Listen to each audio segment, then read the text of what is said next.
ይሰማል? ኔትወርኩ ደህና ነው አሁን? አዳምጥ አልገባም። ጥያቄም ልጠይቅ ነው። አዳምጥ። ጥያቄ ጠይቆ ያው ካላዳመጥክ መልሱን አታገኝም፣ ካላገኘው ደግሞ አትረዳም ማለት። ሁሌ ጠያቂ ብቻ እንዳትሆን ለሌላ ጊዜ እንድታስተምር መልሱን እንነግርሃለን ማለት ነው። ስለዚህ ቀደም ሲልም አንተ መምህራችኋለሁ እዚህ ስትል ስለሰማሁህ እፎይ በደንብ መልሶልሃል። እኔ ደግሞ ተጨማሪ ሀሳብ ሰጥሃለሁ ማለት ነው። ስለዚህ የልብ ጆሮህን ክፈትና ስማ፣ የሚጠቅመው እሱ ነው ማለት ነው። ሱብሃንአላህ። ካንተ ሶስት አምላክ ነው ወይ የምታመልኩት? አትባልግ ጨምላቃ። አዳምጥ። ነብይ ራሱ ቁጭ ብሎ ከሊቃውንቶች እና ከመምህራኖቻችን ያዳምጥ ነበረ። ከዛ መገለጥ ብሎ አላህ ነገረኝ ብሎ ያወራ ነበረ። አይ የምታመልኩት ሶስት አምላክ ነው ወይ? አካባቢ ጀምሮ አዳምጥ። ቆራጣ ላይ ያመለከ አይደል እንዴ? ሶስት ይላል። ሶስት ምን እንደሆነ ሳብራራ ራሱ አልሰማህም። ጭንቅላት የሌለው አካል እያመለክ ለነገሩ እንዴት ሊገባ ይችላል? ቀጥሎ መምህር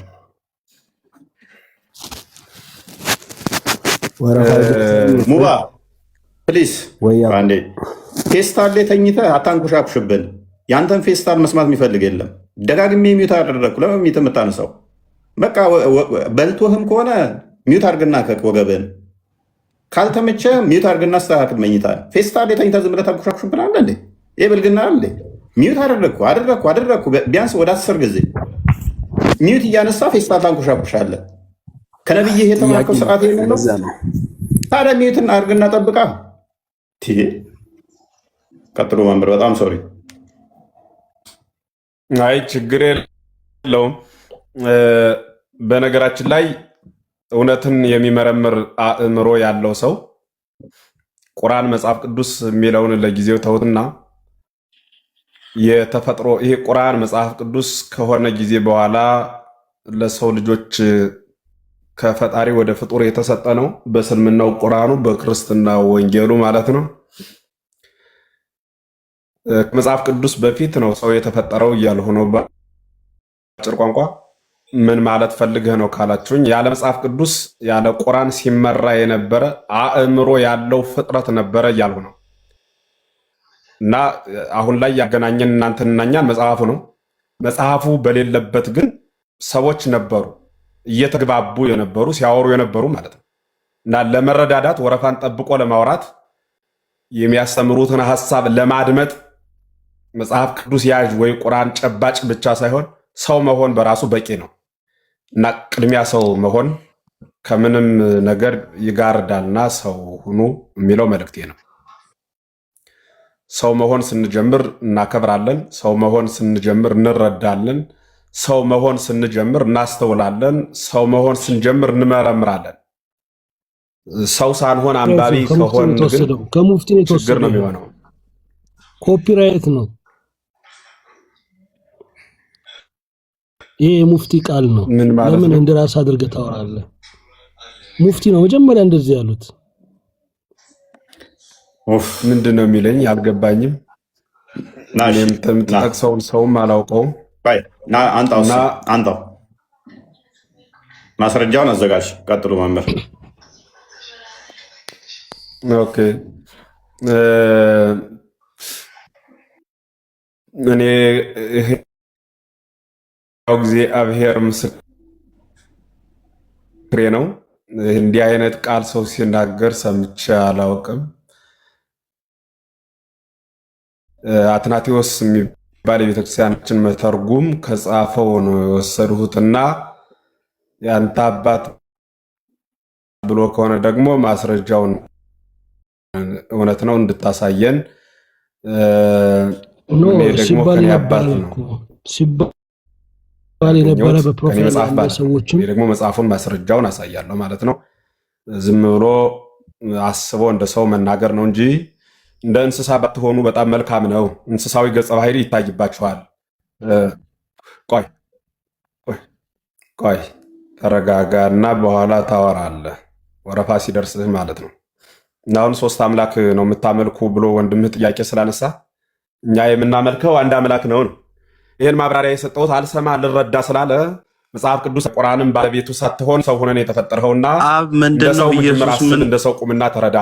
በደንብ ማድመጥ ከቻልክ በኋላ ቀጣይ ትወያያለህ፣ ቀጣይ ሀሳብህን ትሰጣለህ። እና እነዚህ ጋር አሁን ሰው እንዴት ያወራል? በጣም ግሩማን ናችሁ፣ በጣም አስቸጋሪ ናቸው። ሰው መሆን ቻሉ የሚለውን ድጋሚ እንድደግሞ ነው አሁን የምታስገድዱኝ? ምን ስሜታዊ የሚያደርግ ነገር እኮ የለውም። እውነቱን እውነት ሐሰቱን ሐሰት ማለት ነው። ነጭ ጥቁር ጥቁር ማለት ነው እንጂ እንደዚያ ነው። አሁን ምን የሚያስጨርስ ነገር አለው? በዚህ ልክ እኮ የሚያስለፈልፍ ነገር የለውም። ማስተዋል ነው ለሁሉ ነገር የሚጠቅመው። መጽሐፍትን ማንበብ ነው። በሌላ ነገር በአንድ ቋንቋ እያወራን ነው። አንድ ቋንቋ ያግባባናል። ሁላችንም ሰውነን፣ ሰው መሆን ያግባባናል። በተራ በእቅድና በድምፅ በመወያየት ነው መልካም የሆኑ ሀሳቦች ላይ ልንደርስ የምንችለው። ሲሆን እንግባባለን፣ ካልሆነ ደግሞ ባለመግባባት ተግባብተን መለያየት አለብን። ዝም ብሎ መጫዋጫው አይደለም፣ ትርጉም ስለማይሰጥ ማለት ነው።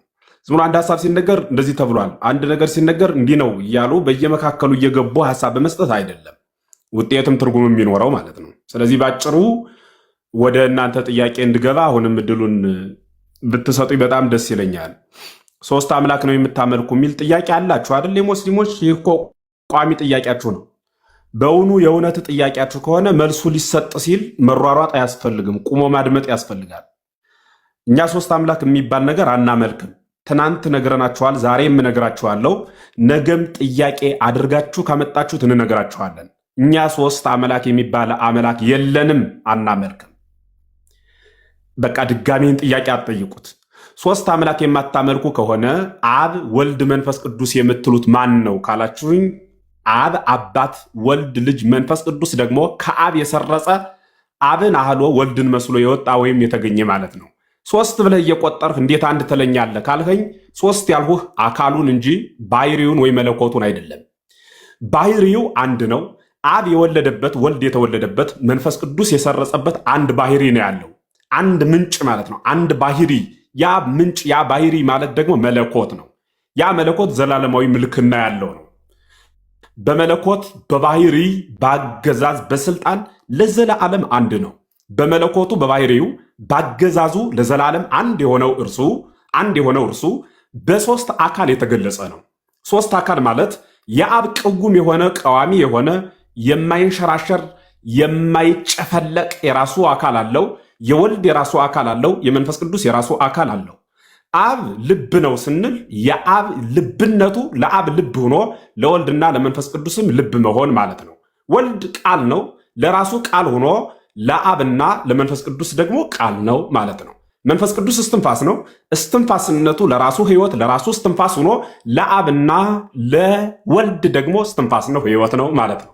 ስለዚህ እያልን ያለነው እኛ አንድ ልብ አለ፣ ያ ልብ አብ ነው። አንድ ቃል አለ፣ ያ ቃል ወልድ ነው። አንድ እስትንፋስ አለ፣ ያ እስትንፋስ ደግሞ ማን ነው? መንፈስ ቅዱስ ነው። ይህ ማለት ምን ማለት ነው ካልከኝ እኔም እንዲህ ብዬ መልስላለሁ። ቆይ አንዴ ጠብቀኝ። የቸኮለ ሰው ካለ መሄድ ይችላል። ምዕመንም ስላሉን ክርስቲያኖቹ እነሱም እንዲማሩ እድሉን ስጡን። እሺ፣ ሐሳቤን ስጨርስ ደግሞ እጠየቅ ዘንድ ፈቃደኛ ስለሆንኩ እናንተ ጋር ነው የምቆየው።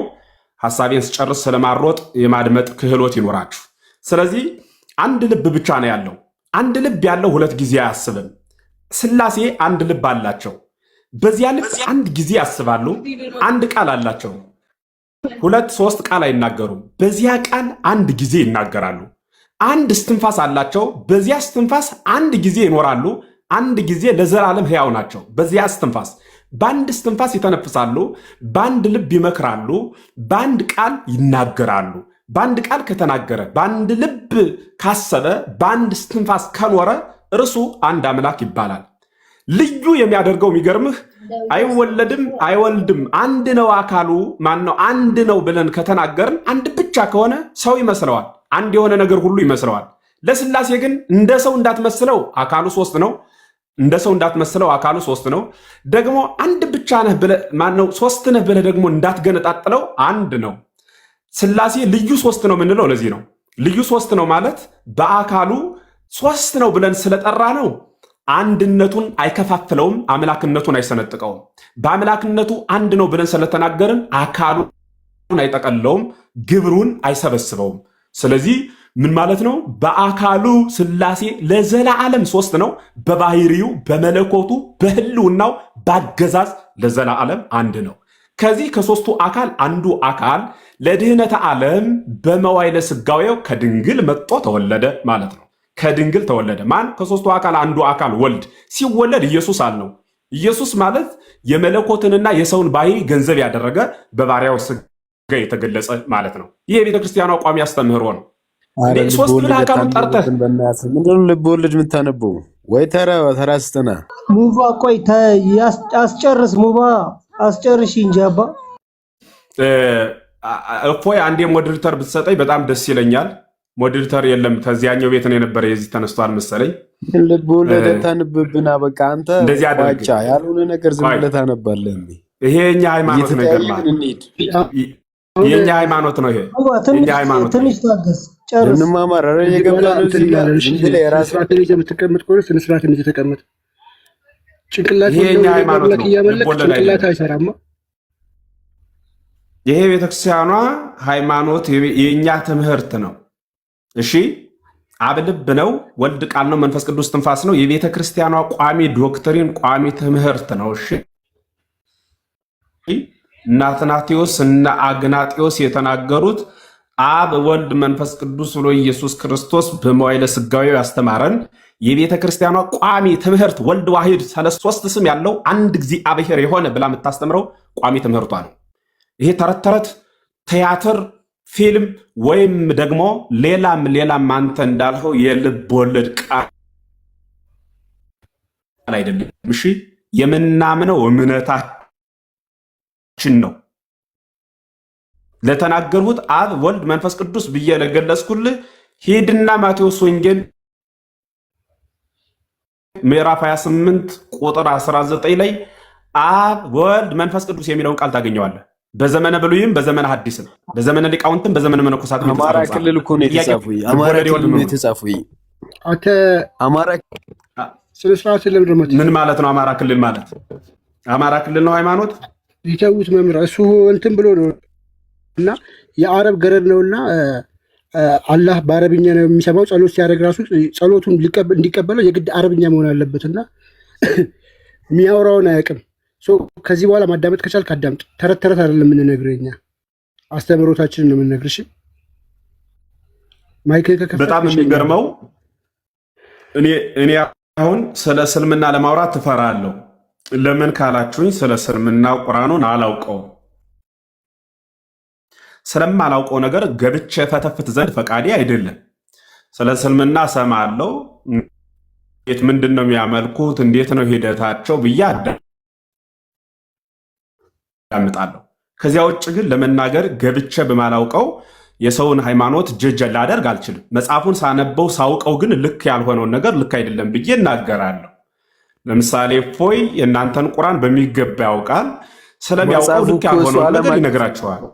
ልክ እንደ የእስልምና ቁርአን መጽሐፉ እናንተ ስለማታውቋት ቤተክርስቲያን ስሙን እንኳን ዓለም አቀፍ ነው እኮ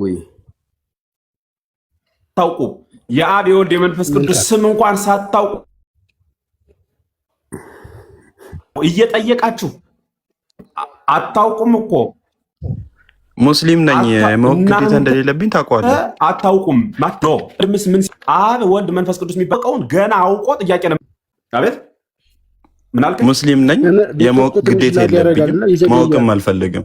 የማታውቀውን ነገር ደግሞ የመጠየቅም የመተቸትም ደግሞ መብት የለህም። አየህ የማወቅ ግዴታ ከሌለብህ የማታውቀውን ነገር የመጠየቅም የመውቀስም ደግሞ መብት የለህም። አብ ነው አምላክ፣ ኢየሱስ ነው አምላክ፣ ወልድ ነው አምላክ። የትኛው ነው?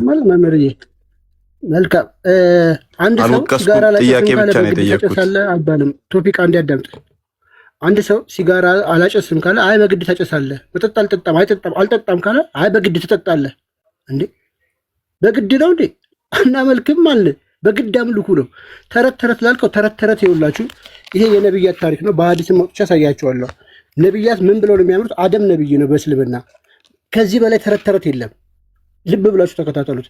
አደም እናታችን ሐዋ በሸይጣን ማጭበርበር ተታለው የአላህን ትእዛዝ ከጣሱ በኋላ ከጀነት ከገነት ወደ ምድር ወረዱ። የት እንደወረዱ ታውቃላችሁ? አደም በመላእክቶች አማካኝነት ደቡብ ህንድ ወደ ምትገኘው የሰላም ደሴት ተጣለ።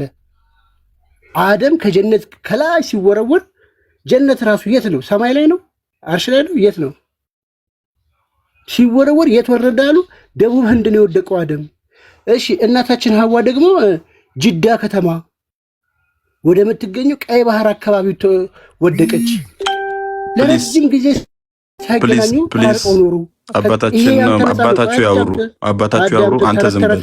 አይ ተረት ላሳይ ብዬ ነው። ተረት ምን እንደሆነ ላሳይ። ከዛስ በኋላ ፕሊዝ ሌላ ስትሪ ጀምር። እነሱ ይጨርሱና እኛ ጥያቄያችንን እንጨርስ። ተረት ትንሽ ቆይ። ተረት ላሳይ። ከዛ ትቀጥላለህ። አፍህን እንድትይዝ ማለት ነው። ከዛ እስከ መጨረሻው ድረስ ሳይገናኙ ለረጅም ዓመት ከቆዩ በኋላ ማለት ነው የተገናኙ በመለካ ላይ ተገናኙ። ትክክለኛ አምጣ። ይሄ ስህተት ነው ማለት ነው። ጎበዝ ልጅ፣ በጣም ጎበዝ ልጅ፣ 100% ጎበዝ ልጅ። እሺ በጣም የሚያስቀውን ፓርት ተረቱን ልንገራችሁ። ሐዋ ስትወልድ አንድ ጊዜ አዳምጥ። ስትወልድ በአንድ ጊዜ ብዙ ነበር የምትወልደው።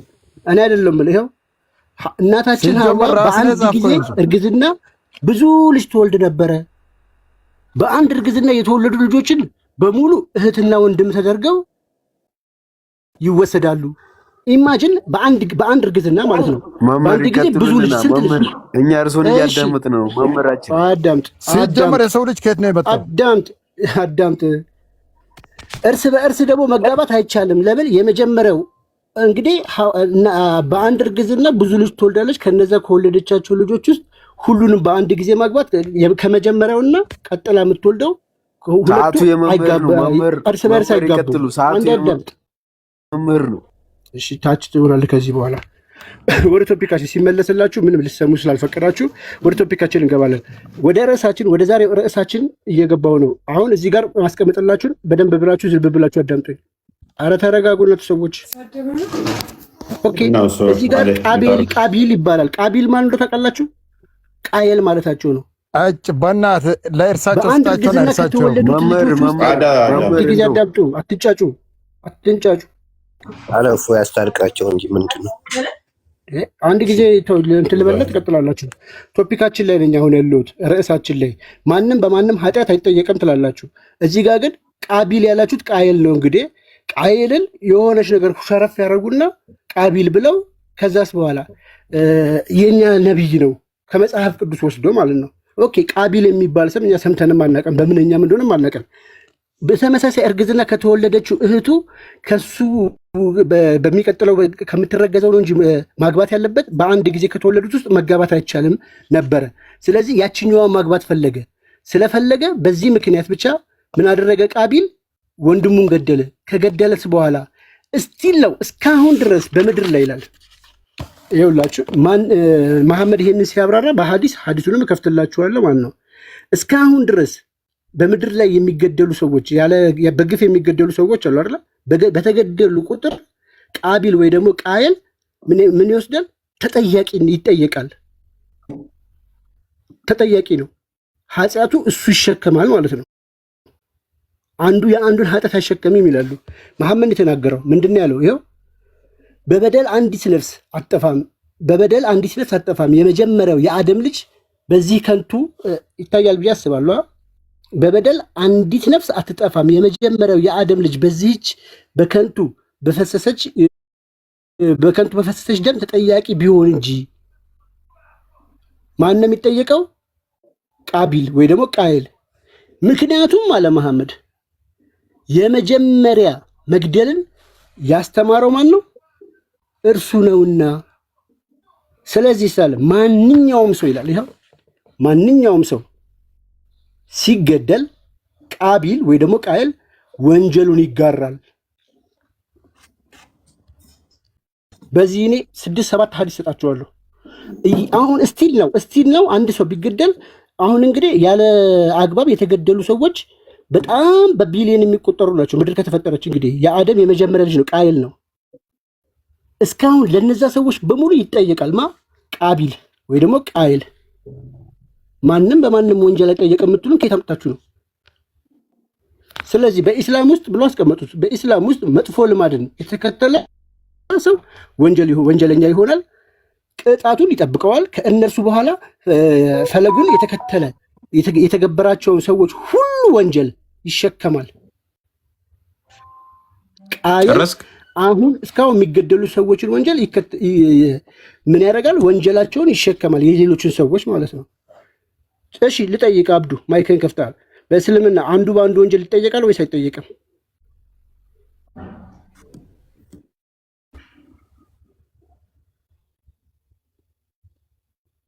እናመሰግናለን። ይሄ የነብያት ታሪክ ነው፣ የነብያት ታሪክ ነው። ኬት ያመጣው እውነቱን ነው። አባይ በረሃ ላይ ነው ያገኘው አንተ። ይሄ እንግዲህ የነብያት ታሪክ ሲያብራሩልህ ነው። ጥሩ፣ በዚህ ልቀይርላ ከሐዲስ ልስጣ። ከዚህም ይሄስ ተረት ተረት ነው። ከዚህ መጽሐፍ እፎይ ጥያቄ መጠየቅ እችላለሁ? አችልም። አብዱ እያወራናላ እንትን አትበል። አንድ ጊዜ ማይክን ያዝ። ጥሩ፣ ይሄኛውን ተረት ተረት ነው ብለኸዋል። እናመሰግናለን። ሀያቱ ሷህቢህ የሚባለው መጽሐፋቸው በአረብኛ የተጻፈ ወደ አማርኛ ነጃሺ ማተሚያ ቤት የተረጎመው ተረት ተረት ነው። አሽቀንጥረው ጥለዋል። ጥሩ፣ ይሄ አሁን የነገርኩህን ታሪክ ደግሞ ከዚህኛው ሰጠሃለሁ። ስለዚህ ይሄንን እንድጣልከው ሁሉ ይሄንንም አስጥልሃለሁ። ይሄንን ትቀበላለህ? ከዚህ ውስጥ ከሰጠው ምን ጥያቄ ለምን አትቀበልም? ልጁ ቅድም ጀምሮ እኮ ጥያቄ አለኝ። ትቀበለዋለህ? ትቀበለው እያለ እኮ ነው። ምንድነው? ይሄንንስ መጽሐፍ ትቀበላለህ ወይስ አትቀበልም? መልስልኛ። ትቀበለዋለህ ወይስ አትቀበለውም? ልጠይቅህ እያለ ነው። እሱን ጠይቀው። እሺ ምን ታርግ? ይሄንንም ይጥለዋል። ገጽ 135 ላይ ላንበብላችሁ። በእምነታቸው ስለሚሸማቀቁ እነሱ እንትን አያደርጉም። ገጽ 135 ሐዲስ 174 ላይ ምን ይላል? ቃል በቃል በሐዲስ ነው ያመጣሁለት። ይታያል ብዬ አስባለሁ። ወይ ካሜራ እንደዚህ ላይ ይታያችኋል? ጥያቄ አትቀበልም ማለት ነው። እፎይ አንድ አዳምጥ። ሐዲስ 174 ላይ ኢብን መስዑድ ጥያቄ አትቀበልም? አዳምጥ አቡ አዳምጥ። ቆይ እሺ፣ ከዚህ ጥያቄ አትቀበልም ወይ? ተረት ተረት ነው አላልክም? ተረት ተረቱን እናጥራለን። ከዛ ትጠይቀናለህ። አንተ የጻፍከውን ተረት ነው ማን ይሰማል? ምንድነው ጥያቄ? ልጁ ለምን አስወጣው? ልጠይቅ የጠይቀውን ጥያቄ ያለኝ ያለ ለምን አስወጣው? ቀጥል። ምንድነው ጥያቄ? ጥያቄ ያለኝ ያለው ለምን አስወጣው? ቀጥል። ጥያቄ ልጠይቅ እያልካል። ቀጥል። ያለህ ለምን አስወጣው? አስገባውና ጥያቄ ለመጠየቅ እንኳን ጭንቅላት የለህም። ጥያቄ ስትል የነበረው ለዚህ ነው። አንተ እንኳን ጭንቅላት አለ ትባል። ጭንቅላት በደንብ ታዘቧቸው። ያው እነኚህ ጀማ እንደዚህ እንዲያፍሩበት ነው።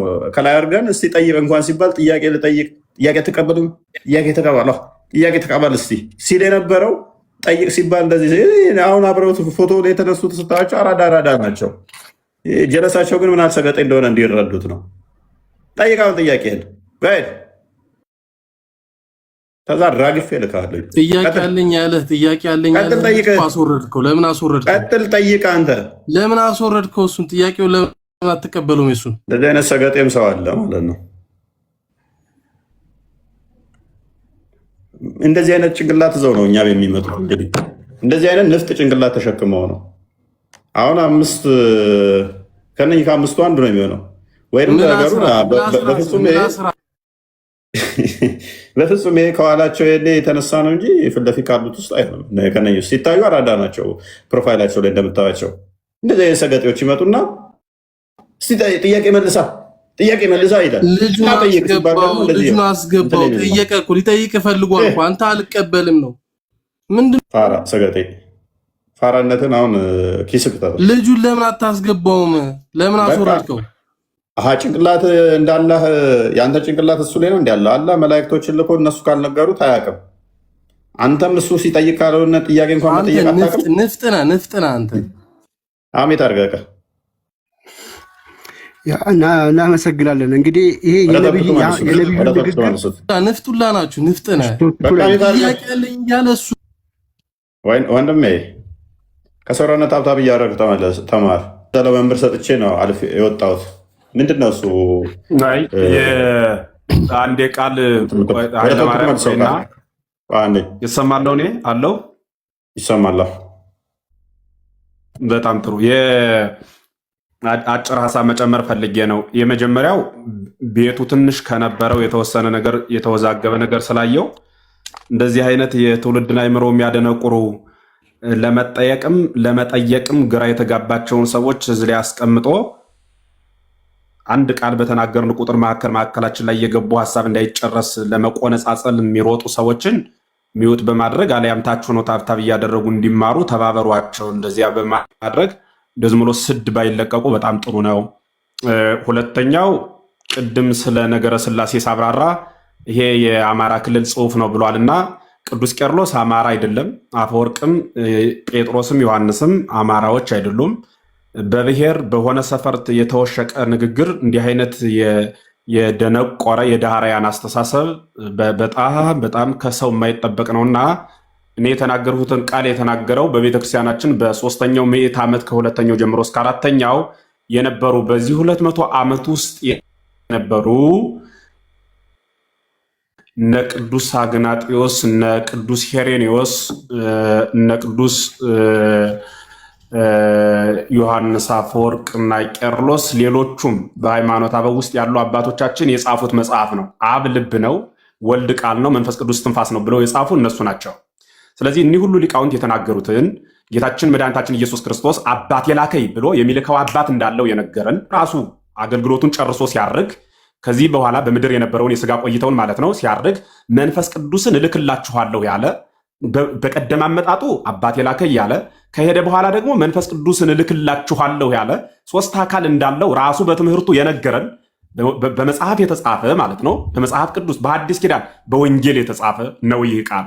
ይህንን አባቶቻችን አብራብርተው አመስጥረው አራቀውና ተራቀው አየራትን ሙፃ ነፋሳትን ምህዋረ ከዋክብትን ተራምደው የማይታይ ምስጢር ተገልጾላቸው ጽፈውልናል። ያ የጻፉት መጽሐፍ ያ የተናገሩት ቃል የቤተክርስቲያኗ መሰረት ሆኖ ይነገራል። ቅድም እንደተነገረው አማራ ክልል ላይ ወይ የሆነ ኦሮሚያ ወይ ስልጤ፣ ጉራጌ፣ አፋር፣ ከምባታ፣ ደቡብ ሐረር ላይ የተመዘገበ የሆኑ ግለሰቦች ዋሻ ውስጥ የሆነ ቦታ ላይ ሆነው መጠጥ ቤት ይዘው ያመረቱት የግለሰቦች ሐሳብ አይደለም። ይህ ሰማያዊ ምስጢር ነው። ይህ የተገለጸ በኢየሱስ ክርስቶስ ነው። ይህ የተጻፈ በነቢያት ነው። ይህ የተመሰጠረ በሐዋርያት በሊቃውንት ነው። እንዲህ አይነትን መጽሐፍ ዝም ብሎ አይ ይሄ ተረት ተረት ነው ምናምን በማለት የሚከደን አይደለም። እንዲያውም እግዚአብሔር አካሉ ሶስት ባይሆን ኑሮ ከማንኛውም ፍጡር ጋር ትክክል ነው። ምክንያቱም አካሉ ሶስት ካልሆነ ሰው ራሱ ይመስለዋል፣ እንጨቱ ድንጋዩ ይመስለዋል፣ አንድ አካል ያለው የቆመ እንጨት ሁሉ ይመስለው ነበረ። የተለየ ነው ያልነው በምን ነው ካላችሁኝ፣ ሶስት አካል ኑሮት አንድ አምላክ ስለሆነ ነው። አንድ ነህ ልንለው ስንል አካሉ ሶስት ነው። ሶስት ነህ ልንለው ስንል አምላክነቱ አንድ ነው። በአምላክነቱ አንድ ስለሆነ አንድ እንለዋለን፣ በአካሉ ሶስት ስለሆነ ሶስት እንለዋለን። ስለዚህ ነገረ ስላሴ ምስጢረ ስላሴ ማለት የቤተ ክርስቲያኗ ቋሚ ዶክትሪን አባቶቻችን የሰሩልን ሕግ ያስቀመጡልን ስርዓት ብቻ ሳይሆን እውነታውና የተገለጸው የታየው ይሄ ስለሆነ ነው። እውነትን አባቶቻችን ጻፉት፣ ያ ደግሞ እውነት ሆኖ ይቀጥላል። የቤተክርስቲያኗ ትምህርት ይሄ ነው። ስለዚህ ሶስት አምላክ ታመልካላችሁ የሚለው በተደጋጋሚ ጤና እንዳጣ ሰው የአንገት መድኃኒት አስራችሁት አትዙሩ፣ እደጉ፣ በእውነት ከፍ በሉና የተሻለ ጥያቄ አመንጩ። እኛም አንድ ጥያቄ በመመለስ ሚዲያውን ሞላ ነው። የምናመልከው አንድ አምላክ ነው። ያ አምላክ ግን በሶስት አካል የተገለጸ ነው። ቋሚ ዶክትሪናችን ይሄ ነው። ይሄን እያመን ይሄን እየተከተል አይ በፍጹም አምላካችሁ ሶስት ነው የሚለውን ጥያቄ ግን ልታቆሙ ይገባል። በአጭሩ መልእክቴ እሱ ነው።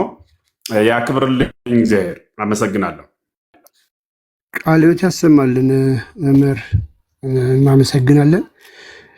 ያው ሙስሊሞች ስለማይገባቸው ነው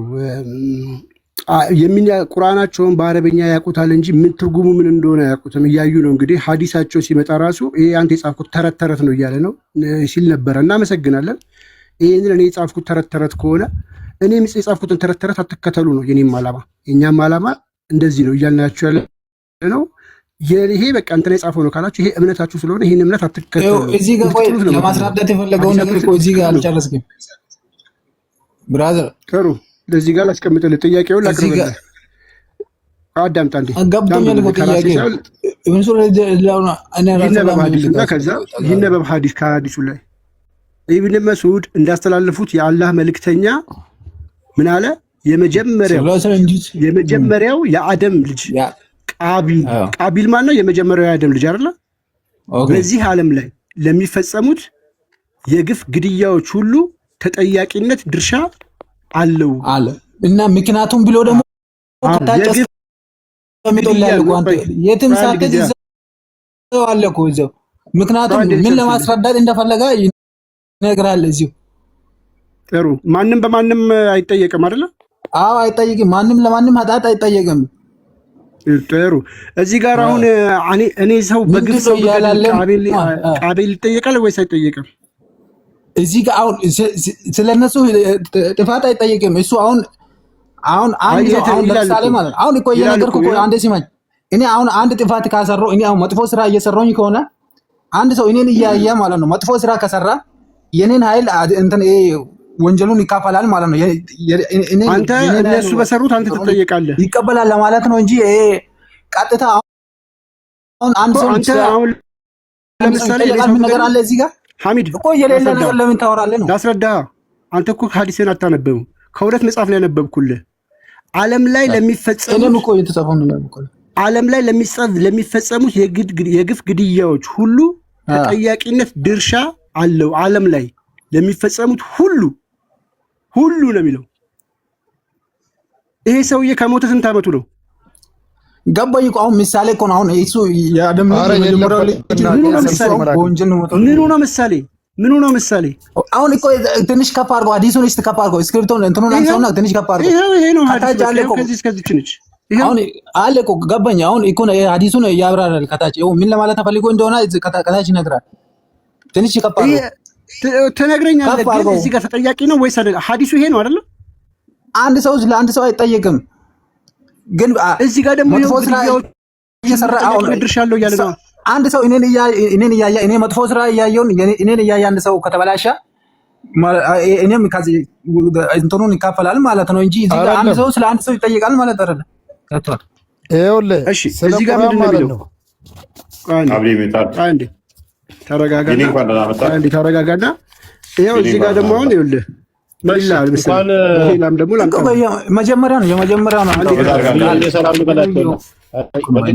እንኳን ደህና ቆያችሁን። ደግሞ አትረብሽ፣ ቀስ እያላችሁ አትረብሹ። እንኳን ደህና ቆያችሁን ብያለሁ። ዴቭ ሲያወራ እንትን አታውራ፣ ተሰማሙ። ይኸውልህ እኔ የምልህ ማለት ነው። አንዴ ወደ ቶፒኩ መልስ። አብዲ ቤዛችሁ ማን ነው? ቤዛችሁ ማን ነው?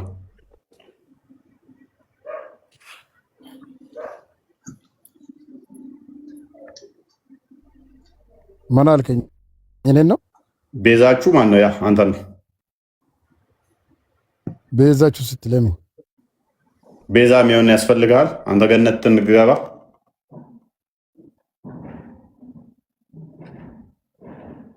ገነት ያንተን ኃጢአት በቂያማ ቀን የሚሸከምልህ ያስፈልጋል። አረ እኔ አላህ ብቻ ካለኝ እኔ በቂ ነው። ኃጢአትህን እንደጠራ የተከመረ ኃጢአትህን የሚሸከምልህ አለ የለም? የሰራው ስራ ያወጣኛል። አንድ ጥያቄ አለ። ኃጢአትህን የሚሸከምልህ አለ የለም? የለም። ኦኬ፣ ያንተን ኃጢአት ከተራራሚ ያህል ሌላው ላይ ጭኖ ከኃጢአት ንጹህ መሆን ትደግፈዋለህ? እንደዚህ አይነት አስተምሮት? አረ አልደግፈውም። እኔ በቂ የሆነ ምክንያት ያለው ሰው ከሆነ አስረድቶኝ ችግር የለውም። ያንተን ኃጢአት እሱ ላይ ያስጭነ አንተ የኔን ኃጢአት ተሸከምና ጋንም ግባ ማለት ይሄ ሰይጣናዊ አስተምሮ ነው አይደለ? ፋይን።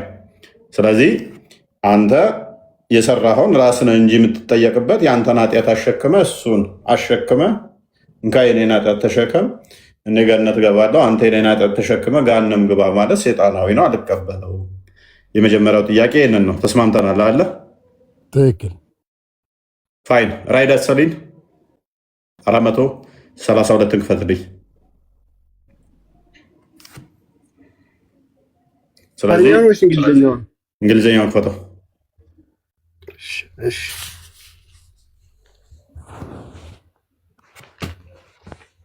ጤናማ አይደለም፣ ሰይጣናዊ ነው ብሎናል። ምን አንዱ ለአንዱ ቤዛ መሆን፣ የአንዱን ኃጢአት ተሸክሞ ወደ ገሃነም መግባት፣ የዛኛው ደግሞ ለዛኛው ቤዛ መሆን ጤናማ አይደለም ብሎ ይሆናል። ፋይን ቤዛነትን ካልተቀበል እኛም እንላለን የጤናማ ነው። ምክንያቱም ሰዎች የሌላኛውን ኃጢአት ተሸክመው ቤዛ መሆናቸው ጤናማ ነው ብለን አናምንም እኛ። መልካም እንደምትመለከቱት እንግዲህ 432 ላይ አቡ ሙሳ አልአሻሪ እንዳስተላለፈው ይላል Messenger of Allah said, on the day of resurrection, Allah will deliver to every Muslim, a Jew or a Christian, and I say, this is your ransom from hellfire. ምን ይላል?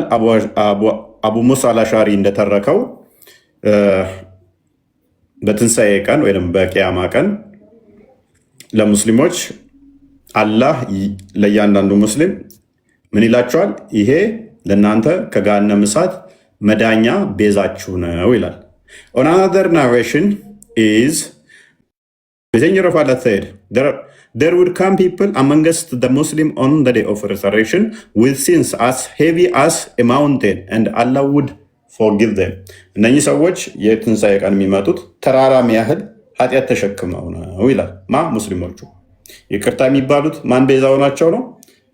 ሐዲሱን እንዳያችሁት ቤዛ የሚሆናቸው ማን? አይሁድና ሙስሊም ሶሪ አይሁድና ክርስቲያን። አይሁዶችና ክርስቲያኖች ለምን ቤዛ የሚሆናችሁ? የእናንተን ተራራም ያህል ኃጢአት የሚሸከሙት ለምንድን ነው? እሱ ለእናንተ ቤዛ ለመሆን። ቤዛ ማለት ምትክ ማለት ነው። ቀጥል። ኧረ የለም ይሄን ሰምቼው አላውቅም። ኦኬ ይሄን ሰምተው አታውቅም? ኧረ ጤናማ አይደለም። ይሄ አይደለ እንደኔ ሳስበው በተስማማነው መሰረት አንዱ ለአንዱ ቤዛ መሆን አይችልም። የአንዱን አንዱ መሸከም ኃጢአት፣ አንዱ ለአንዱ ቤዛ ምትክ መሆን ጤናማ አይደለም። ቅድም ተስማምተናል። ሴጣናዊ ነውም ብለኸኛል። ስለዚህ ነብይ ሴጣናዊ ትምህርት አስተምሯል ማለት ነው?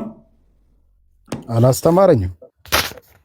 ስለዚህ ይህንን አዲስ የሚከተሉ ይህንን አዲስ የሚመሩበት የእኛን ኃጢአት ተራራም ያህል ኃጢአት ሰርተን ክርስቲያኖችና አይሁዶች ያንን ተራራም ያህል የእኛን አውርዶ እነሱ ላይ ይጭንባቸዋል ብለው የሚያምኑ ስለዚህ እንደዚህ ብለው የሚያምኑ ሴጣናዊ ናቸው ማለት ነው። እኔ እስካሁን የሚያውቀው ጴንጤዎች ለእኛ ተብሎ ኢየሱስ ተሰቅሏል ሲሉ ነው። እናንተ ደግሞ አልነገሯችሁም እንጂ እኛ ወደፊት የእናንተን ኃጢአት እንሸከማለን። እንደዛ በሆነማ እስካሁን ስንቱ ይሸከም ነበር። አሁንስ ስለሌለ ነው አለ እንጂ ያሸክመን ነበረ። አንተ በሰራው ኃጢአት ለመሸከመው አንዴ ያለው የሰራው ስራው ነው የሚያወጣው።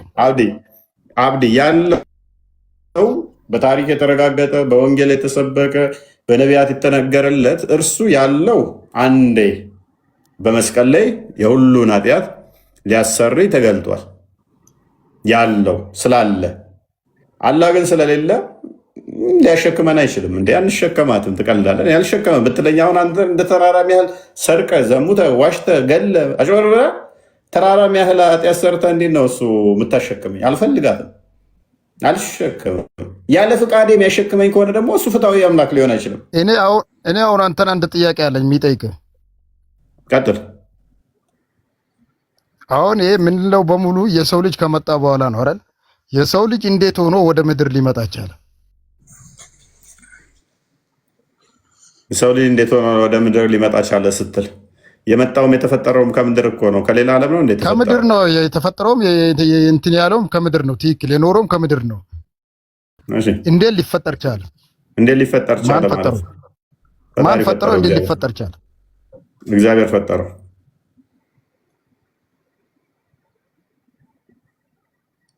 ጥያቄ አርጉመንት ምንድን ነው እዚህ ላይ? ቅድም አቤልና ቃቤል በሚለው ነው። ለሱ ሊመጣለት ፈልጌ ነው ይህን ጥያቄ ጠይቁ። ቃየልና አቤል የሚባል በቁርአን ውስጥ ሽታውም የለም። ማን እንደነበሩም አይታወቁም። ማለት አርጉመንትን እስኪ ገንባ። ጥያቄ ካለ ሙግት ካለህም ሰው እንዴት ሊመጣ ቻለ? ሰው እንዴት ሊፈጠር ቻለ? ምንድነው ፖይንት? እሱ ጋር ማለት ምን ለማንሳት ፈልገህ ነው? ምን ለመሞገት? አቤልና ቃቤል ወንድማሞች ነበሩ። እንዴት የተገዳደሉትን ጭምር ነው። ቴታ መጣ። አቤልና ቃየል ወንድማማቾች ናቸው የሚል ሽታውም የለም በቁርአን ውስጥ አንድ ጥቅስ እንኳን የለም። ቃየልና አቤል ወንድማማቾች ናቸው ከዛስ ምን ሆኑ? ተገዳደሉ። አንድ ጥቅስ እስኪ አቤልና ቃየል ወንድማማቾች ናቸው፣ ከዛ ተገዳደሉ የሚል ማንን የገደለው? አቤል ነው የሞተው ወይንስ ቃየል? እሱን አንተን ልጠይቅህ እኮ ቅድም ያስረዳ ነበር። በዛ መስረት ነው የጠየቅኩህ። እኔ ማሳያለሁ፣ መጽሐፍ ቅዱስ ላይ አለ። እኔ ሽታውም የለም ያልከኝ ነበር። ዘፍጥረት ምዕራፍ 4 ላይ አለ። እኔ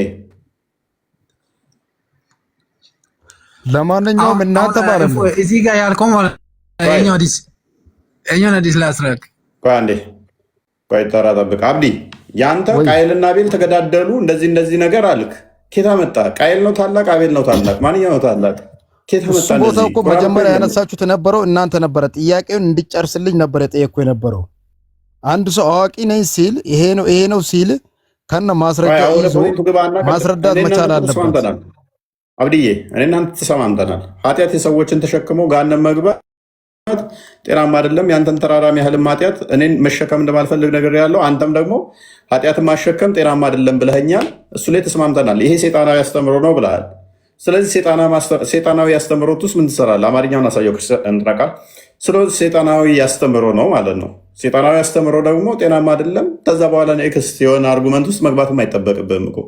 በመጀመሪያ በነገርከን መሰረት እንደዚህ አይነት አስተምሮ ሴጣናዊ ነው ስላልከን ማለት ነው። ቀጥል፣ አንብበው አማርኛው።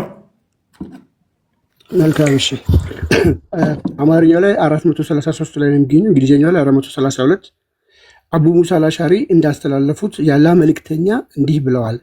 በዕለተ ትንሣኤ አላህ ለእያንዳንዱ ሙስሊም አንድን አይሁድ ወይንም ክርስቲያን ይሰጥና ይህ እሳት ውስጥ የአንተን ቦታ የሸፈነ ነው ይላቸዋል አለ። አቡ ሁሬራ እሱን ሊሚረው ይችላል። ከወንጀሉ ተውበት አድርጎ ሲመለስ ሊሚረው ይችላል። አብዲ አንድ አዳምጣ ይነበብ። ትክክል አይቀደም ላልኩ ነውስ። ይኸውልህ አሁን ወደ ፈጣሪነት ስታመጣው የሰው ልጅ ሊሸከም አይችልም። አንዴ ላንብበው። ግን ፈጣሪ ሊሚር ይችላል። ያን ነገር ተውበት አድርገህ በመመለስ አብዲ ይነበብ። ቆይ መልካም አብዲ እንዳለው ቢሆን ደስ ይለን ነበረ። ግን በጣም በሚያሳዝን ሁኔታ ልክ እንደምታዩት ምንድን ነው ያለው? ለእያንዳንዱ ሙስሊም አንድ አይሁድ ወይንም ክርስቲያን ምን ያደርገዋል? ይሰጥና ምን ይለዋል? ከዛስ በኋላ መስጠት ብቻ እኮ አይደለም። መስጠት ብቻ አይደለም። ምን ይለዋል? ይህ ይለዋል እሳት ውስጥ የአንተን ቦታ የሸፈነ ነው ይለዋል። አንተን ተክቶ ነው የሚገባው ይለዋል። ለእያንዳንዱ ሙስሊም አይሁድ ወይም ክርስቲያንን ሰጥቶ ያንተን ቦታ ሸፍኖልህ ነው የገባው ብሎ ይለዋል አላህ ማለት ነው። አቡ ሁረይራ ባስተላለፉ ሌላ ዘገባ ደግሞ እንዲህ ብለዋል ነብዩ፣ በዕለተ ትንሣኤ ጋራ የሚያክል ኃጢአት ተሸክመው የሚመጡ ሙስሊሞች አሉ። ክርስቲያኖች ነው ቢለው አይደለም። ጋራ የሚያክል ኃጢአት ተሸክመው የሚመጡት ራሳቸው ሙስሊሞች ናቸው። እነዚህ ሙስሊሞች ይህ እሳት ውስጥ ያንተን ቦታ የሸፈነው የሚለው ገለጻ ትርጉም አቡ ሁረይራ ረዲየላሁ ባስተላለፉት በተከታዩ ዘገባ ተመልክተው እያንዳንዱ ሰው ይላሉ፣ እያንዳንዱ ሰው ጀነት ውስጥ ማረፊያ እሳት ውስጥ ማረፊያ ስፍራ አለው። አንድ አማኝ አንድ ሙስሊም ጀነት ሲገባ አንድ ከሃዲ እሳት ውስጥ ያለው ቦታ ሸፍኖለት ነው፣ የእሱን ቦታ ሸፍኖለት ነው የሚገባው። ምክንያቱም በክህደቱ ሳቢያ ያ ቦታ ተገቢው ነውና ካለ በኋላ በደንብ ደግሞ ክሊራውት ሲያደርጉት የአንተን ቦታ የሸፈነው የሚለው ቃል አንተ እሳት የመግባት እድል ነበረህ። አብዲ ወንድሜ አሁን ሙስሊም ነው፣ እሳት የመግባት እድል ነበረው 4 ነጥብ ካለ በኋላ ግን ይህ ሰው ማለት አይሁድና ክርስቲያኖቹ የአንተን ቦታ በመሸፈኑ ያ እድል እንዳይደርስብህ ሆኗል ማለት ነው። አይሁድና ክርስቲያኖች የአንተን ኃጢአት ተሸክመው ስለገቡልህ ገሃነም የመግባት እድልህን እንዳይደርስብህ ሆነዋል። ምክንያቱም አላህ እሳትን የሚሞሉት የተወሰኑ ሰዎች አዘጋጅተዋል። ከሃዲዎችን በክህደታቸው በወንጀላቸው እሳት ሲገቡ ያንን ቁጥር በማሟላት ሙስሊሞችን እያዳኑ ምን እያደረጉ ነው? ሙስሊሞችን እያዳኑ የእነሱን ቦታ እየሸፈኑ ነው። አላህ የበለጠ አዋቂ ነው ይላል። ግልጽ ነው መቼም ከዚህ በላይ ማብራራትን የሚያስፈልጉ አይመስለኝም። ይህ ሐዲስ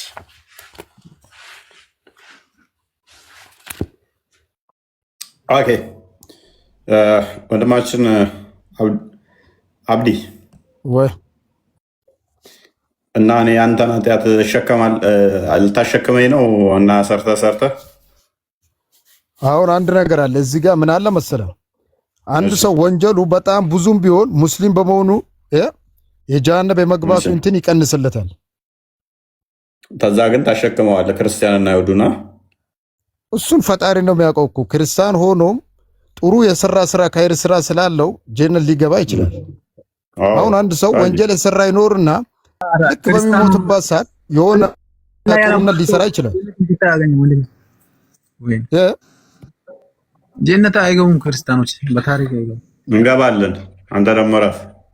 አይ ምናልባት አይታወቅም። እሱ ያው የፈጣሪ ነገር ነውስ።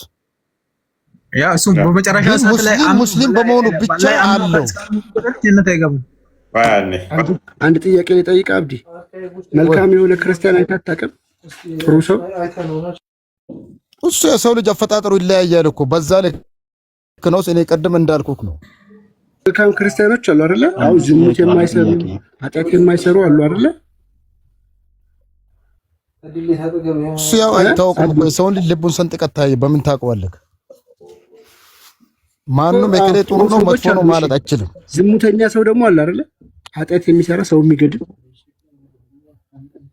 እሱ አለስ የለም አይደለም እኮ አለም የለም አይታወቅም እሱ። ስለዚህ ይሄ ዝሙተኛ ሰው ሲገድል የኖረው ሰው ምንም ኃጢአት ባልሰራው ክርስቲያን ስለሆነ ብቻ የእሱን ኃጢአት መሸከሙ ተገቢ ነው ትላለህ? ንጹህ ሰው ኃጢአት ያልሰራ ኃጢአቱ ሌሰይ ልብ በላ በደንብ ተረዳ አብዲ። ጥፋቱ ምንድነው? አላህን አለማምለኩ ብቻ ነው። በተቃራኒው ደግሞ ያኛው ሰውዬ ወንጀለኛ ነው፣ ገዳይ ነው፣ ዝሙተኛ ነው፣ አጥፊ ነው። ስለዚህ ይሄ ንጹህ ሰውዬ የዛን ዝሙቱን፣ ግድያውን፣ ያንን ሁሉ ኃጢአቱን ተሸክሞ መግባቱ ተገቢ ነው ትላለህ?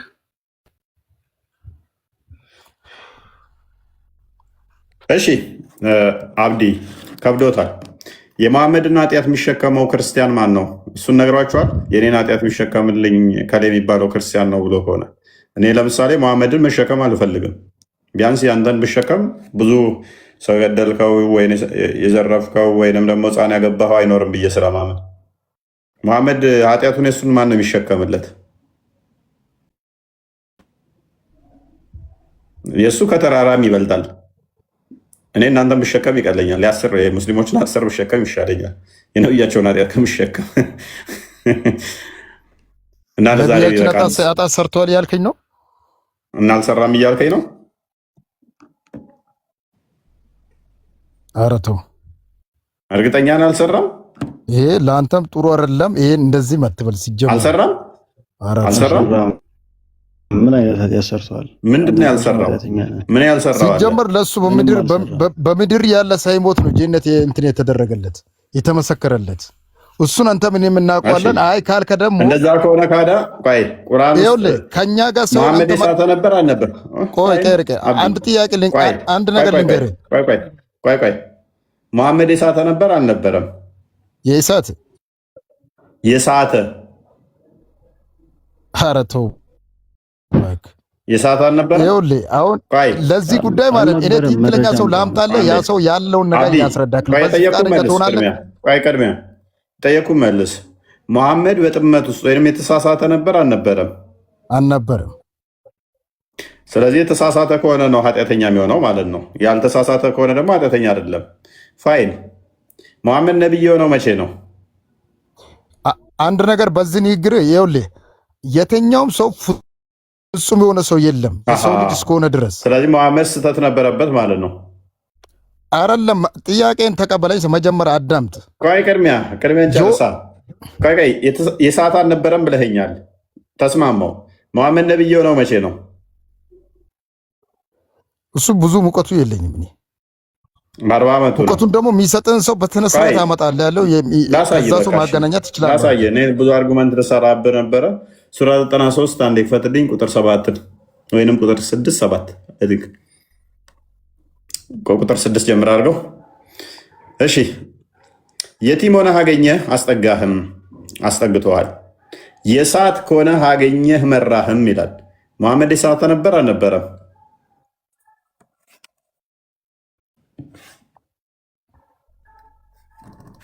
መልሳ abdiin kutatini ጀባዱ ጀባዱ አብዲን ኩተቲኒ ጥያቄ አሁን እናንተ የምታመጡት ማለት ነው በአዲስም ሆነ በምንም ሆነ ሰምቼው አላውቅም። ግን እናንተ ከየት እንደምታመጡት ቁርአኑን ነው ሰምቼው አላውቅም። በሐዲስም ቢሆን ይሄንን የምትለው ኧረ አዎ ምናልባት የምታመጡት ነገር ዜማውን ብናሰማ ታውቀዋለህ አብዲ። በዜማ በለው በቃ ተው፣ እንደማታዘጋብኝ አንተ ልጅ። ሰምቼው አላውቅም አለ። የሚገርም ነው። መሐመድ የሳተ ነበረ። ስለዚህ አንተ ቢያንስ አልሳትክም መሰለኝ። ስህተትስ እንዳለው ታውቃለህ? መሐመድ ስህተት እንደነበረው አላህ በቁርአን ውስጥ ስለ ስህተትህም ምህረትን ለምን እያለ ሲገስጸው እንደነበር ታውቃለህ? ቆይ እስኪ እዚሁ ክፍል ከፍ አድርገው፣ ቁጥር 8 አድርገው። ድሃም ሆነ አገኘህ አከበረህም ይላል። መሐመድ ድሃ ነበረ፣ የከበረው በከድጃ ገንዘብ ነው። ቁጥር 9 አድርገው። የቲምንም አትጨቁን ይላል። የቲምን ይጨቁን ነበር ማለት ነው መሐመድ። ከፍ አድርገው፣ ቁጥር 10 ከፍ በለ እንትኑን። ለማኝንም አትገላምጥ ይላል። ለምንድን ነው ለማኝን አትገላምጥ ያለው? መሐመድ ለማኞችን ይገላምጥ ነበር ማለት ነው። አሁን ቁጥር 47 19 አንዴ ክፈትልኝ። 81 3 ላይ ነው ምናምን አጠቆረ ፊቱን አጨመደደም ይላል። ለማኙ ስለመጣበት ይላል። ለማኝ ሲመጣበት ፊቱን ያጨመድድ ነበረ። እነሆ ያላ ባሪያ አምላክ እነሆ ካላህ ሌላ አምላክ አለመኖሩን እወቅ። ስለ ስህተትህም ለምዕመናንም ምህረትን ለምን፣ አላህም መዘዋወሪያዎቻቸው መርጊያቸውን ያውቃል ይላል። ስለ የትኛው ስህተቱ ነው መሐመድ አላህም ይለምነው? ሳቅ ሰርቶት ሊሆን ይችላል። ባወቀው ሰዓት ደግሞ መለመን ይችላል። ወደ ፈጣሪ የሚስተው ለምን የሚሳሳተው? ምን አይነት ስህተት ነበር የሰራው? ቅድም ምን ብለኛል? ምንም ኃጢአት የለበትም። ኃጢአት የለበትም። በቃ ኃጢአቱ ይኸውልህ፣ ኃጢአቱ እኮ ቀደም ነግሬ ካለው እድሜ ልኩን ወንጀል የሰራ ኖሮ መጨረሻ ላይ ከይር ስራ ሳያስብ ሊሰራ ይችላል። በዚህ አጋጣሚ ሙስሊም ከሆነ ወደ ጀነት የመግባት ቻንስ አለው ብዬ ካለው። አሁን በጣም ኡስታዝ ነው ቁርአን ይቀራ እንደዚህ ብትለው አሁን አንድ ሰው ጀሃነም ሊገባ ይችላል። እውነት ነው። ሁላችሁም እኮ ገሃነም ወራጅ ናችሁ ይላል ቁርአኑ። እኔስ ጥያቄ ያለ ክርስትና ላይ ነገር የለም እኮ አሁን ክርስትናና ቁርአን አሁን አገናኝተው እውቀቱ ቢኖር አንተ ጥያቄ አለ ሆይ? ሲጀመር ይኸውልህ በጣም ፈላስማ ናቸው የምትላቸው ሰው ራሱ መጨረሻ ላይ ወደ እስልምና ነው የሚመጡት። ምንድናቸው የምትላቸው? በጣም ተመራማሪዎች ራሱ ማለት ነው አሉ የምትላቸው መጨረሻ ላይ የሄዱና ወደ ቁርአን መመለሳቸው አይቀርም። ተው እንጂ ታዲያ መሐመድ ለምንድን ነው እሱ በ23 ዓመት ውስጥ 10 ምሁራንን ከአይሁድና ከክርስቲያን ማስለም ያልቻለው? አውቆ የጠመመን ምንም ማድረግ አይችልም። የብረትን ጠማማ ማቃናት ይችላል። የእንጨትን ጠማማ ማቃናት ይችላል። የሰውን ጠማማ ግን በምንም ማቃናት ይችላል። ፋይልስን አዳምጥ። ሱራ 4:89 ላይ አይ ቲንክ ክፈትልኝ ሲቃል አይደለ 4 ወይንም ደግሞ አንዴ ቼክ ላድርግሽ። ሱራ 4:89 እኮ እነዛ የሚገደሉ ግደሏቸው የሚለው ነው። ያ እንትንን አላህ ያጠመውን አስታውሰኝ። አልበቀራ 6 ላይ አይደል ያለው አላህ ያጠመመውን የሚለው 6 እና 7 ላይ እሱም አለ። ከሱ የተሻለ ነበር የፈለኩት። እሺ 6 እና 7 ክፈተው። እሺ እነዚያ የካዱት ሰዎች ባታስፈራራቸውም በእነርሱ ላይ እኩል ነው ይላል። አያምኑም። በደንብ አዳምጥ። መሐመድ አስፈራሪ ነው አይደለም? እንትና አብዲ ያስፈራራ ነው የተላከው አይደለ? የካዱትን ግን ባታስፈራራቸውም ያው ነው ይላል። ማስተማርም ማስፈራራትም አልነበረበትም። ያው ከሆነ ማለት ነው የካዱት። ቁጥር 7 አድርገው። አላህ በልቦቻቸው ላይ በመስሚያዎቻቸውም ላይ አትሞባቸዋል። እንዳይሰሙ እንዳይለሙ ማን ያተመው? አላህ። በአይኖቻቸው መሸፈኛ አለ። ለእነሱም ታላቅ ቅጣት አለው ይላል። ማን ያተመባቸው? እንዳይሰሙ እንዳይለሙ እንዳያምኑ ያደረጋቸው ማን ነው? እሱ መልስ። እሱ ፈጣሪ ይውቃቸው፣ ፈጣሪ ይውቃቸው። ፈጣሪ ያውቃል ይለኛል። ፈጣሪ ይውቃቸው ነው ያደረጋቸው።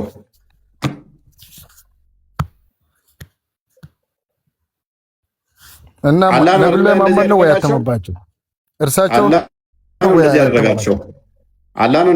ሱራ 4 88 መሰለኝ 89 የሚገደሉት መሰለኝ። ያ ቢኒ ትክክል ነው። 88 አድርገው። እሺ 488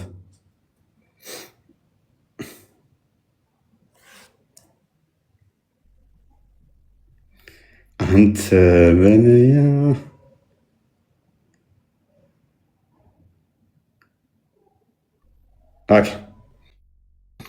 88 በመናፍቃን ነገር በአላህ በስራዎቻቸው ወደ ክደት የመለሳቸው ሲሆን ሁለት ክፍሎች የሆናችሁ ሁለት ለእናንተ ምን አላችሁ? አላህ ያጠመመውን ሰው ልታቀኑ ታስባላችሁና አላህ ያሳሳተውን ሰው ለእርሱ መንገድን ፈጽሞ አታገኙም ይላል። ሱራ 2 6 እና 7 ላይ እንዳሳየን ልባቸው ላይ ያጠመማቸው ቁጥር 7 እንደሚናገረው አላህ ነው አይደለ? እዚህ ጋር ደግሞ እኔ ነኝ ያሳሳትኩት እኔ ነኝ ያጠመምኩት ይላል። ስለጠመሙ ነው ምናምን ለምን ትላለህ? አላህ ነው ያጠመማቸው አትልም እንዴ? አላህ ያሳሳታቸው ናቸው አትልም እንዴ? አላህ አሳሳች ነው አይደለም?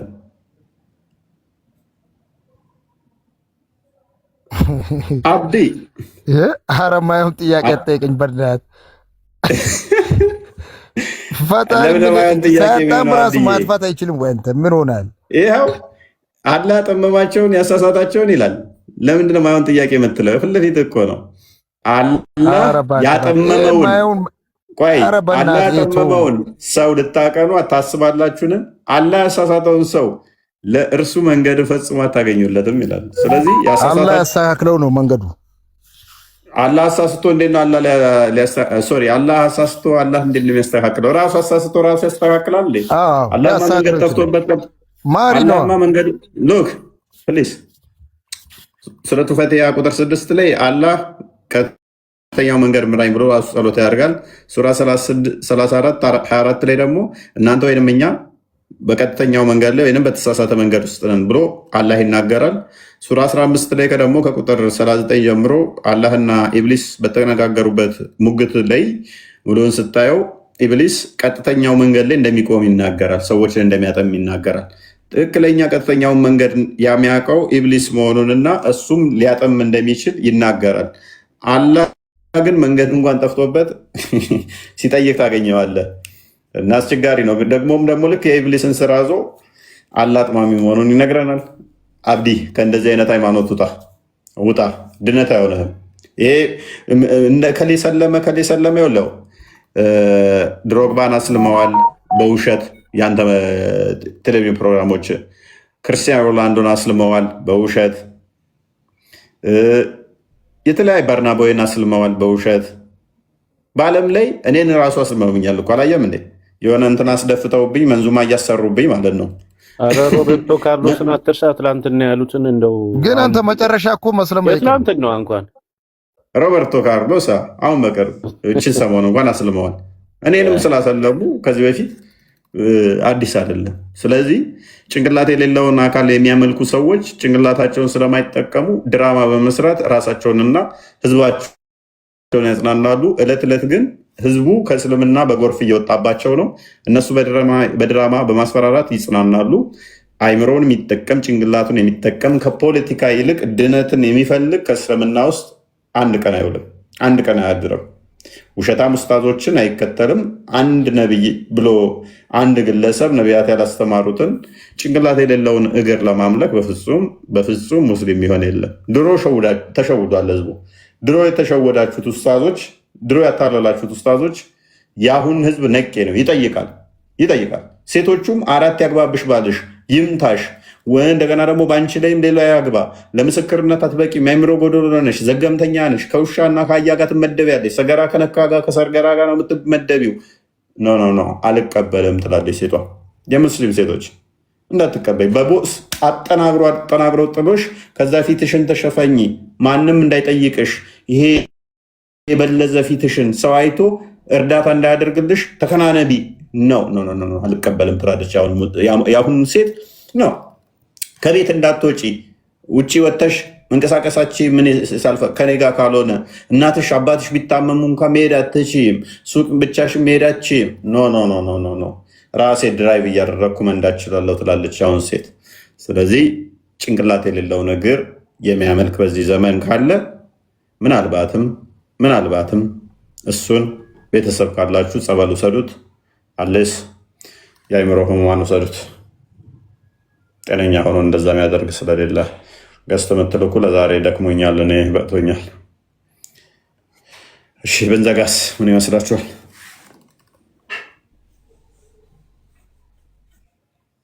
እናመሰግናለን። ቃሎት ያሰማል። በቀን ዝጋ። መልካም አዳር ይሁንልህ። መልካም አዳር ይሁንላችሁ። ሁላችሁንም እናመሰግናለን። ደህና እደሩ።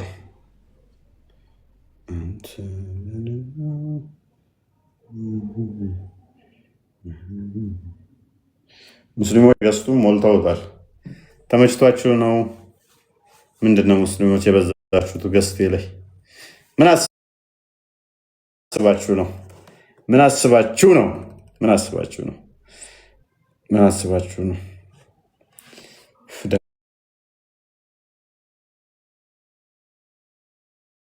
ደህና እደሩ።